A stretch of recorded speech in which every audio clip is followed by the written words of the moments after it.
Welcome, friends. Welcome to International Economics. We shall be starting with our first chapter called chapter number 3, the concept of comparative advantage. Well, in order to explain this whole concept of comparative advantage, let me first give you an example where I shall tell you what is comparative advantage and what is absolute advantage, and then we will march on. आइए शुरू करते हैं. Suppose मैं और मेरा brother है suppose, तो मैं घर की सफाई 2 घंटे में कर लेता हूँ. अगर पूरे घर की सफाई करनी हो तो मैं 2 घंटे में कर लेता हूँ. मेरे ब्रदर को लगते हैं 6 घंटे. ठीक है, तो यहाँ पर मेरे पास एब्सोल्यूट एडवांटेज है कि मैं जल्दी काम कर लेता हूँ उससे. अच्छा, खाने बनाने की बात आई तो मैं 2 घंटे में खाना बना लेता हूँ. मेरा ब्रदर 3 घंटे में खाना बनाता है, वही सेम खाना. तो again I have an absolute advantage. लेकिन मेरा बच्चा मैं सफाई भी उससे जल्दी कर लेता हूँ, मैं खाना भी उससे जल्दी बना लेता हूँ, बट दोनों में कंपैरेटिवली किसमें मैं ज़्यादा अच्छा हूँ? आई थिंक सफाई करने में, क्योंकि उसे 6 घंटे लगते हैं और मैं सिर्फ 2 घंटे में सफाई कर लेता हूँ. So I seem to have a comparative advantage in this particular thing.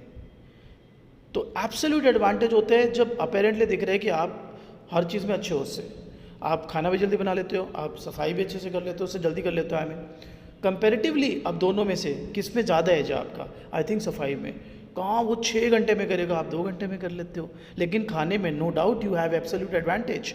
You have an absolute advantage. आप 2 घंटे में बनाते हो, वो 3 घंटे में बना लेता है. Not much margin if you compare it with that सफाई thing.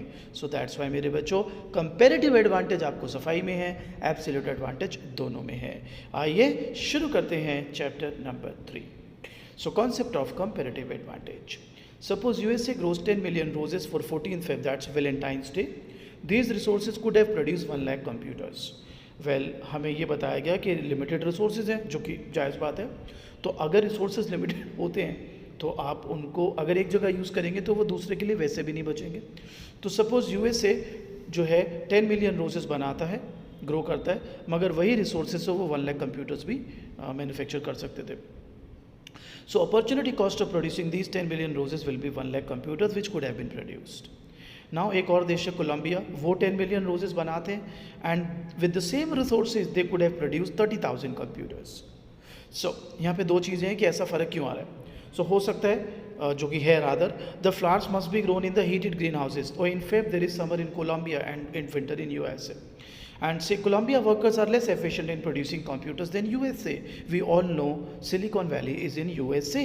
So they seem to have a better advantage or a clear advantage in producing or manufacturing computers.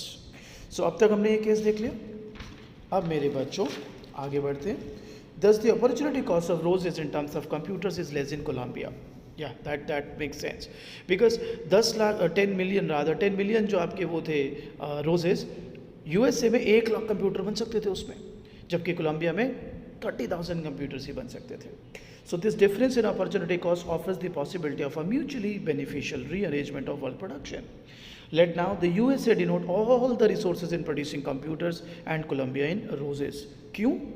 अरे मेरा सफाई वाला एग्जाम्पल याद है. मैं 2 घंटे में सफाई करता था, उसको 6 घंटे लगते थे. मैं 2 घंटे में खाना बनाता था, उसको 3 घंटे लगते थे. तो बेटर ये नहीं होगा कि मैं सफाई करूँ और वो खाना बनाए? Right? Same here. So USA should produce computers, Colombia should go for roses. So these are roses in millions, these are computers in thousands. अगर USA सिर्फ computers बनाता है, that's 1 lakh computers, तो वो 0 roses बनाएगा. कोलंबिया सिर्फ roses बना रहा है, computers नहीं बनाएगा. Still we are at edge. So the world is producing just as many roses, I should write here, as many roses as before, right? But it is now producing more computers. So this rearrangement of production where USA is producing computers and Colombia is producing roses increases the size of world production. जायज़ बात है ना? तो that means जिसमें comparative advantage होना, उसको उसी में स्पेशलाइजेशन कर लेना चाहिए. Now The reason why, the reason that international trade produces this increase in world output is that it allows each country to specialize in producing the good in which it has a comparative advantage. So a country has a comparative advantage in producing a good if the opportunity cost of producing that good in terms of other good is lower in that country than it is in other country. So in our example, Colombia has a comparative advantage in winter roses and USA has in producing computers. Opportunity cost क्या है? Cost of next best alternative. तो मेरे दोस्त, मेरा भाई जो था, उसको क्या बनाना चाहिए था? खाना. क्योंकि अगर खाने के उसके पॉइंट ऑफ व्यू से अपॉर्चुनिटी कॉस्ट देखें तो मतलब 2 और 3 का ही रेशो था, जबकि सफाई में रेशो था 2 और 6 का. एक में 1.5 और एक में 3. सो आगे बढ़ते हैं मेरे बच्चों. सो अब हम एज्यूम करते हैं कि इकॉनमी है जिसमें ना खाली एक ही फैक्टर यूज़ होता है, सपोज लेबर. तो अब ये इकॉनमी कैसे प्रोडक्शन करेगी, क्या कौन सा गुड बनाएगी? Let's see. We have only one factor of production, say labor, and economy produces 2 goods, wine and cheese. Suppose 1 hour of labor लगता है 1 pound of cheese बनाने में and 2 hours of labor लगता है to produce 1 gallon of wine. बच्चों यहाँ पे 2 terms लिखे मैंने, ALW, ALC. ALW होता है per unit labour requirement in wine and ALC है per unit labour requirement in cheese. हम फर्दर एज्यूम कर रहे हैं कि टोटल एक लिमिटेड रिसोर्स है तो लेबर आवर्स अवेलेबल है आपके पास limited, so that's given by L. अब मेरे बच्चे मैं यहाँ नंबर्स यूज़ करूँगा. Suppose in an economy total labour supply 1000 है, गोइंग बाय द इन्फॉर्मेशन कि चीज़ बनाने में 1 घंटा, 1 pound of cheese and 1 gallon of wine में 2 आवर्स. तो 1000 डिवाइडेड बाय 2, वाइन हो जाएगा 500 एंड चीज़ हो जाएगा 1000. सो 1000 और other 500 wine and 1000 cheese. So the economy can produce any mix as well of wine and cheese. तो उसमें फिर वो इसके बीच में कहीं आ जाएगा. ये तो पूरे से या तो वाइन बना के दिखाया या पूरा चीज़. अब यहाँ पे क्वेश्चन आता है, बच्चे कहते हैं सर हमने तो पीपीसी या पीपीएफ, फॉर दैट मैटर ये पीपीएफ ही है, कॉन्केव देखे थे, ये कांस्टेंट क्यों है, स्ट्रेट लाइन क्यों है? आई मीन बताते हैं.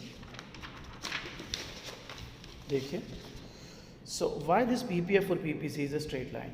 Since the opportunity cost of a pound of a cheese in terms of wine is constant. कैसे? अभी बताता हूँ कैसे. आपको 1 घंटा लगता था 1 पाउंड ऑफ चीज़ बनाने में और 2 घंटे लगते थे 1 गैलन ऑफ वाइन बनाने में. राइट. तो अब अगर आप 1 पाउंड ऑफ चीज़ बनाते हो तो don't you think same time में आप हाफ गैलन ऑफ वाइन बना सकते थे? पुट इन अदर वर्ड्स, आप 1 गैलन ऑफ वाइन बनाते हो, 2 घंटे लगते हैं. सो डोंट यू थिंक अगर आप ये एक कम कर दो 1 गैलन ऑफ वाइन और ये 2 घंटा चीज़ में लगाओ तो 2 पाउंड्स ऑफ चीज़. या सो ये तो कांस्टेंट है ना बेटा. So more precisely, the opportunity cost of each pound of cheese is half a gallon of wine, or opportunity cost of each gallon of wine is 2 pound of cheese. In either of the cases, मेरे बच्चों, the opportunity cost is constant, and that's why we have a straight line production possibility friend here. So मेरे बच्चा, अब हम देखेंगे कि actually में कौन सा गुड बनेगा. पीपीएफ तो ये बता देता है कि अलग अलग पॉसिबिलिटीज़. अब सारी पॉसिबिलिटी थोड़ा ना बनाएगी इकोनॉमी, कोई एक पर्टिकुलर पे काम करेगी. That we need to see. So the PPF shows the different possibilities which can be produced. To determine what the economy will actually produce, we need to look at prices, more precisely relative prices. Since we have assumed labor to be the only factor of production, the supply of cheese and wine will be determined by the movement of labor to whichever sector pays the higher wage. Yeah. So suppose अब पहले की तरह 1 hour of labor ही लगता है 1 pound of cheese बनाने में और 1 gallon of wine बनाने में लगता है 2 hours of labor. अब सपोज प्राइस ऑफ चीज़ 4 है और प्राइस ऑफ वाइन 7 है. बताओ कौन सा बेचोगे या बनाओगे? अगर आप चीज़ बनाते हो तो 1 घंटे के 4 रुपये मिल रहे हैं, और अगर वाइन बनाते हो तो 2 घंटे लगेंगे 7 रुपये मिलेंगे, तो 1 घंटे के 3.5. I think it make sense to go for cheese. ठीक है, ये अजम्पशन है. सो ब्लू से पढ़ते हैं सीधा. If the labour produces cheese, he can earn $4 an hour, but if he produces wine, he earns 3.5. So in this case, the economy will specialize in producing cheese. Now, if the price of cheese falls to say $3, obviously, economy will be specializing in wine, क्योंकि वहाँ पर labour को $3.5 per hour मिलेंगे. अब हम बात करते हैं थोड़ा सा और इसको एक फॉर्मलाइजेशन के तौर पे देखने की. Let PC and PW be the prices of cheese and wine respectively. It takes ALC person hours to produce a pound of cheese. That's 1 hour. Since there are no profits in our one sector model, the hourly wage in the cheese sector will equal the value of what a worker can produce in an hour. Similarly for wine, it will be PW by ALW. बहुत आसान है यार. Price of चीज़ क्या था sir 4, ALC क्या था 1 our 1 unit की तो 4, PW क्या था 7, ALW क्या था 2, तो per hour 3.5. So wages in the cheese sector will be higher if PC upon PW is greater than ALC upon ALW, or wages in the wine sector will be higher if PC upon PW is less than ALC upon ALW. You can use those numbers, no problems. Because everyone will want to work in whichever industry offers the higher wage, the economy will specialize in the production of cheese if the first condition is fulfilled. If PC upon PW is greater than ALC upon ALW. On the other hand, it will specialize in wine when PC upon PW is less than ALC upon ALW. Only when they both are equal, that is PC by PW is equal to ALC upon ALW, that both the goods will be produced. What is the significance of ALC ALW? बहुत ज़्यादा बेटा. ALC क्या थी sir? Per unit labour requirement of cheese. बिल्कुल 1 घंटा. Yes. ALW क्या थी sir? Per unit labour requirement in wine 2 घंटा थी. हाँ, तो 1/2. हाँ, तो सर 1/2 का सिग्निफिकेंस क्या है? देखो ना, the economy will specialise in the production of cheese if the relative price of cheese that is PC by PW. अब याद करो वो क्या था 4/7 exceeds its opportunity cost. This is opportunity cost. One good in terms of another. So you need to see 4/7 and you need to compare it with 1/2. So same economy will specialize in wine if relative prices of cheese is less than the opportunity cost in terms of wine. So अब यहाँ तक हमने क्या सीखा है? हमने ये सीखा है कि opportunity cost देखनी है आपको. मान के चल रहे हैं एक ही फैक्टर ऑफ प्रोडक्शन है, तो एक ही फैक्टर ऑफ प्रोडक्शन उसको ज़्यादा प्रोड्यूस करेगा जहाँ पे उसको पर आवर ज़्यादा मिलेगा. तो एक बार ध्यान से इसको नंबर्स के साथ सीखिए मेरे नोट्स में से, और बेटर लगेगा. तो अब सपोज हम इंटरनेशनल ट्रेड पर चलते हैं. तो आपका देश है जहाँ पर खाली लेबर यूज़ होता है, दूसरा देश है वहाँ पे भी खाली लेबर यूज़ होता है. तो पहले में तो आपने ये देखा कि आप वाइन ज़्यादा बनाओगे या चीज़ ज़्यादा बनाओगे, और वो किस बात पर डिपेंड करेगा. अब ये देखना है कि दूसरे देश के साथ क्या हम ट्रेड कर सकते हैं, और अगर करेंगे तो क्या वो हमारे लिए बेनिफिशियल रहेगा. Let's see. Suppose there are 2 countries, home and foreign. Each of these countries has only one factor, that is labor, and can produce the goods wine and cheese. Home का labor force L है, home का labor unit requirement, unit labor requirement wine ALW, और unit labor requirement cheese ALC है, जो पहले भी था. foreign के लिए बस स्टार लगा दो, L star A star LW A star LC. So in general, the unit labor requirement can follow any pattern. For example, home can be less productive than foreign in wine, but more productive in cheese, or vice versa. कहते हैं यार कुछ भी हो सकता है आप ज़्यादा प्रोडक्टिव हो चीज़ में देन फॉरेन, या आप वाइन में ज़्यादा प्रोडक्टिव हो देन फॉरेन. कोई भी पॉसिबिलिटी है, लेकिन ट्रेड किस बेसिस पर होगा? Let's see. एक अजम्पशन पहले बना के चलते हैं आपकी reading. So that assumption is that the ratio of the labour required to produce a pound of cheese to that required to produce a gallon of wine, that is ALC upon ALW, is lower in home than in foreign. तो इसको हमने लिख दिया. In short, home के पास relative advantage रहेगी productivity बनाने की चीज़ में.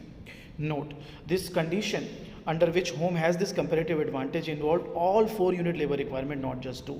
यहाँ पर वो मेरी जो भाई की कहानी है ना, वो काम आएगी. देखो, जब आप ट्रेड की बात करते हो ना, तो एब्सोल्यूट एडवांटेज नहीं देखी जाती, कंपेरेटिव एडवांटेज देखी जाती है. बताते हैं नंबर्स के साथ. कहते हैं you might think that to determine who will produce cheese all you need to do is to compare the 2 countries unit labour requirement in cheese. कि भैया ALC और A स्टार LC देख लो, तो अगर ALC A स्टार LC से कम है तो home चीज़ बना लेगा. ऐसा नहीं है. सिर्फ चीज़ बनाने के लिए सिर्फ चीज़ की लेबर रिक्वायरमेंट नहीं देखनी, आपने 4 चीज़ें देखनी है. आपके देश में चीज़ की लेबर रिक्वायरमेंट कितनी है, यूनिट लेबर रिक्वायरमेंट, विदेश में कितनी है, और ना सिर्फ चीज़ की बल्कि वाइन की भी. अच्छा एक बात बताओ, हमने मेरे वाले एग्जाम्पल में मैंने क्या सोचा था, मैं सफाई कर लेता हूँ और मेरा भाई खाना बना लेगा. उसके लिए आपने 4 चीज़ें देखी थी. मेरा सफाई का टाइम, मेरे भाई के सफाई का टाइम, मेरा खाने बनाने का टाइम, मेरे भाई के खाना बनाने का टाइम. चारों चीज़ें देखी थी ना. Same here. So when one country can produce a unit of good with less labour than another country, we see that the first country has an absolute advantage in producing that good. In our example home का absolute advantage हो गया cheese में, but absolute advantage does not determine the pattern of trade. आइए अब numbers के साथ सिखाता हूँ आपको. तो अब वो कैसे बनाएगा ट्रेड. तो कहता है सपोज हमारे देश में वही 1 पाउंड ऑफ चीज़ 1 घंटे में बनाएगा लेबर. वाइन जो है 1 गैलन 2 आवर्स में बनाएगा. फॉरेन में 1 पाउंड ऑफ चीज़ में 6 घंटे लगेंगे और 1 गैलन ऑफ वाइन में 3 आवर्स. तो आप पता है क्या कहोगे, चलो चीज़ कंपेयर करते हैं, आप 1 घंटे में और ये गोरे 6 घंटे में, आपकी एब्सोल्यूट एडवांटेज। आप 2 आवर्स में वाइन बनाते हो, वो 3 आवर्स में गोरे, तो आपका अगेन एब्सोल्यूट एडवांटेज है दोनों में। So the opportunity cost of cheese in terms of wine is half in home country, the foreign it is 2। कैसे? The 6 hours of labour required to produce a pound of cheese could have easily produced 2 gallons of wine. 3 के हिसाब से भाई 1 pound of चीज़ बनाते हो 6 घंटे लगेंगे, वही 6 घंटे अगर वाइन में लगाते तो 3 आवर्स के हिसाब से 2 गैलन ऑफ वाइन तैयार हो जाती। तो ये अपॉर्चुनिटी कॉस्ट हो गई, जो कि अलग अलग है, और ये चारों को कंपेयर करके आइए माइंडेड। आगे बढ़ते हैं। अब यहाँ पर ध्यान देना है बच्चों, ये हाफ आपकी क्या थी? अपॉर्चुनिटी कॉस्ट आपके देश में। कहाँ से आई? यहाँ से। ध्यान से समझना, ये रही 1/2। अगर 1 पाउंड ऑफ चीज़ बनाता हूँ 1 घंटा लगेगा, वही घंटा मैं वाइन में लगाता तो हाफ वाइन बन जाती, तो हाफ। ठीक है, यहाँ पे 2 माइंडेड। ये वर्ड बहुत इंपॉर्टेंट है, term opportunity cost of cheese in terms of wine, दोनों में हम ये देख रहे हैं। तो ध्यान से देखना बच्चों, यहाँ पे क्वांटिटी ऑफ चीज़ है रिलेटिव, और यहाँ पे रिलेटिव प्राइसेस। ना गो फॉर इट। हाफ आपके देश का, होम का, 2 फॉरेन का। सपोज 1 रुपी डिसाइड हुआ, फंड डिसाइड हुआ, ये ALC/ALW, ये प्राइस जो आपको मिल रहा है ये 1 डिसाइड हुआ। डोंट यू थिंक मेरा बच्चा, इसका मतलब क्या है? ध्यान से समझना। इसका मतलब है राजे, अगर मैं अपने देश की बात करूं, मैं अगर 1 पाउंड ऑफ चीज़ दूंगा तो मुझे बदले में 1 वाइन मिलेगा, 1 gallon of wine. I think go for cheese, produce cheese, be specialised in cheese, survive. अरे भाई, अगर अपने देश में तू 1 पाउंड ऑफ चीज़ देता तो बदले में हाफ गैलन ऑफ वाइन बनता। तेरे को बाहर से एक चीज़ के बदले में कितने वो मिल रहा है wine? Sir 1 gallon of wine. तो भैया गो स्पेशलाइज इन चीज़। तो आइए डिसाइड करते हैं इसको। RS1 रिलेटिव प्राइस हाफ जो हमारे देश का था, रिलेटिव प्राइस ऑफ 2 जो बाहर का था। RD ये डाउनवर्ड स्लोपिंग है, जो ये शो करता है चीज़ का प्राइस बढ़ेगा तो बंदा चीज़ कम डिमांड करेगा। अब ये पॉइंट 1 देखो, 1 रीड करते हैं। The equilibrium relative price of cheese is determined by the intersection of relative supply and relative demand curves. Point 1. Relative price of cheese is between the two countries. Pre-trade price of half and 2. Here each country specializes in the production of the good in which it has a comparative advantage. Home बनाएगा चीज़, foreign बनाएगा wine. दोबारा बात करें क्यों? Home चीज़ क्यों बना रहे हैं? अरे होम को अपने देश में अगर 1 पाउंड ऑफ चीज़ देते तो हाफ मिलता गैलन ऑफ वाइन। यहाँ पर अगर 1 मिल रहा है तो भाई गो फॉर इट, चीज़ ही बनाओ और देख के उसको उससे गैलन ले लो, वाइन गैलन ऑफ वाइन्स ले लो, राइट। अब दूसरे देश में चलते हैं, गोरे में। गोरे क्या करते थे? अगर ध्यान से समझना, अगर वो 1 चीज़ बनाते थे तो उन्हें 2 वाइन मिल जाती थी। 1 पाउंड ऑफ चीज़ के बदले में कितने वाइन मिल जाती थी? 2। उन्हें बाजार से कितने मिलेगी? 1। तो वो कहेंगे हटाओ यार, हम खुद ही वाइन ही बना लेते हैं सारा, हम सारे रिसोर्स वाइन में, क्योंकि अगर हम चीज़ बनाते हैं और उसको मार्केट से ट्रेड करने जाएंगे तो 1 गैलन ऑफ वाइन मिलेगा 1 पाउंड ऑफ चीज़ के बदले में। इससे बढ़िया हम चीज़ को हटाते हैं, सारा वाइन खुद बनाते हैं और हमें तो 1 के बजाय 2 वाइन मिल जाएंगी उतने 1 पाउंड ऑफ चीज़ के रिसोर्स में। तो पॉइंट 1 पर अपन वाला देश going for cheese, Gore going for wine. अब आते हैं पॉइंट 2। हाँ, ये क्या हो गया? ये तो हाफ ही मिल रहा है, यानी आपको उतना ही मिल रहा है जितना आपके देश में मिलता, हाफ। कि 1 पाउंड ऑफ चीज़ दूंगा तो हाफ गैलन ऑफ वाइन मिलेगा। इसमें आपके पास स्पेशलाइज करने का कोई चारा है नहीं। क्यों स्पेशलाइज करोगे? मुझे तो कोई सेंस लगती नहीं। आगे पढ़ते हैं। Here the relative price of cheese is equal to its opportunity cost in home, then the home country need not specialize in producing either cheese or wine. At point 2, home is producing both cheese and wine. ये देख लो, चीज़ भी बना रहे हो, wine भी बना रहे हो। ये आपकी पूरी कैपेसिटी थी चीज़ बनाने की, और जायज़ है ना यार, आपको कुछ फ़ायदा तो है नहीं ट्रेड करने का। गोरे अभी भी वाइन ही बनाएंगे। क्यों? क्योंकि वो अपने देश में 1 पाउंड ऑफ चीज़ के बदले में 2 वाइन ले सकते हैं। आप उनको हाफ प्रोवाइड करोगे अगर, तो वो क्यों खरीदेंगे आपसे? वो वाइन ही बनाएंगे। ठीक है, अब एक सीन बनाते हैं जिसमें बुक में नहीं है, मगर वैसे देखते हैं हम आपको समझा पाए कि नहीं। अगर ये रेट बढ़कर से 2.5 हो जाता, यानी 1 पाउंड ऑफ चीज़ दो, 2.5 गैलन ऑफ वाइन ले लो। ये जो होम कंट्री वाले ये क्या करते ये? सर चीज़ ही बनाते। ऑब्वियसली आपके देश में उनको हाफ गैलन ऑफ वाइन मिलता है, बाहर से 2.5 मिल रहा है रेट। अगर ये क्या करते? इनको यहाँ 2 मिल रहा है, 2.5 मिलता। तो आप कहोगे ये भी फिर वही बनाते चीज़ ही बनाते, बिल्कुल, लेकिन देन अगर दोनों चीज़ बनाते बेटा तो फिर वाइन आती कहाँ से? इसलिए आपकी रीडिंग में ये नहीं देते हो। ठीक है बच्चे, so this is how the relative prices are gonna be settled. एक छोटा सा नोट है वो पढ़ लेते हैं। If a country does specialise it will do so in the good in which it has a comparative advantage. कैसे? ऐसे बाहर 1 मिलता है, यहाँ पे अपने देश में 2 मिल रहा है, they have a comparative advantage, they should be producing fine. So इस चैप्टर का एक और वीडियो भी देंगे आपको, पहले इतना आपको पढ़ना है, मेरे नोट्स में से पढ़ना है, मैं आपको ग्रुप में बता दूंगा कहाँ से कितने से पेज से कहाँ तक करना है, और ये हैंड रिटन नोट्स भी आपको प्रोवाइड कर दिए जाएंगे। तो पहले मेरे हैंड रिटन नोट्स पढ़ने, फिर वीडियो देखना, और फिर मेरे फाइनल नोट्स। उल्टा भी कर सकते हैं, पहले वीडियो देख लीजिए, फिर मेरे हैंड रिटन नोट्स पढ़ लीजिए, और फिर मेरा जो फाइनल नोट्स मैंने आपको दिए वो पढ़िए। डाउट सेशन आपको ग्रुप में बता दिया जाएगा, आप अपने डाउट्स भी सारे के सारे ले सकते हैं कहीं से भी। Have a good day, guys.